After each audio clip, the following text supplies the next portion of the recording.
no tax strategy can be a big retirement mistake. Why? Well, income peaks and valleys are very tax inefficient. Having a lot of taxable income one year and not very much the next is not a good idea from an overall tax planning standpoint. When you have a higher income, you'll pay more in tax, but you are paying more tax at a higher rate versus having a more level or smoother income amount. So you're still going to pay tax when you have over a certain amount of income each year, but when you have a big amount in one year, it creates extra taxation beyond the fact that you have more income.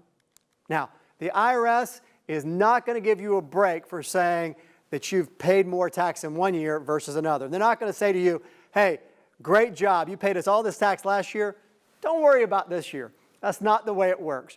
Each year stands on its own. And I've got a really good example of how this can play out. And this may be people you know, or maybe you've thought about doing this yourself. Let's say somebody has a 401k and they have a mortgage, and they don't want to enter retirement with that overhead of the mortgage. So they pull out their 401k, they liquidate it. That causes the entire 401k to be taxable income. That's going to show up on their tax return. And then they're going to use that money after paying the tax to pay off their mortgage. So at the end of the arrangement, they now have no debt, but they also have no 401k.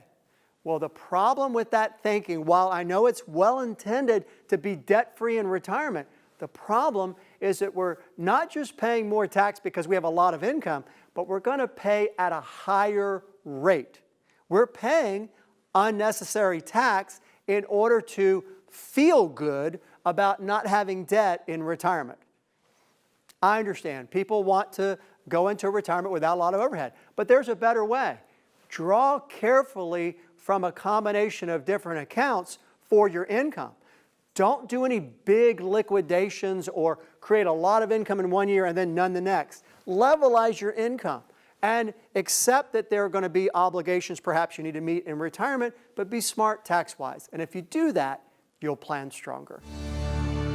If you would like more information about the topics and our guests featured in this series, please visit our website at PlanStrongerTV.com. Also, if you have a question you would like David to answer, please send it to questions@PlanStrongerTV.com.